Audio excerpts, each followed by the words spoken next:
খুবই রাজ ভাই বলল যে এটা আমার খুব ড্রিম একটা প্রজেক্ট। আমি সব আর্টিস্টকে একদম যখন আমরা ক্যারেক্টারটা করব আমরা অন পয়েন্ট চাই।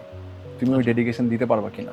যদি পারো তাহলে চলো কাজটা করি, আর না পারলে আচ্ছা নাই। আচ্ছা, তখন আমার মনে হচ্ছে না, আমি তো এইভাবেই কাজ করতে চাই আসলে। করতে চাও মানে এই জন্য প্রশ্নটা করতে ইচ্ছা করছে। হ্যাঁ। ধরো তোমার কাজ কম বা তুমি কাজ ওইভাবে পাচ্ছো না, ওই সময়ও অনেক আজে বাজে কাজ তো করাই যায় তো, মানে তুমি ওটা করলে না কেন? মানে না ওই যে বললাম ওই ম্যাচুরিটি তোমার ওই যে বললাম হ্যাঁ, মানে আমি আসলে আমাকে নষ্ট করতে চাই নাই।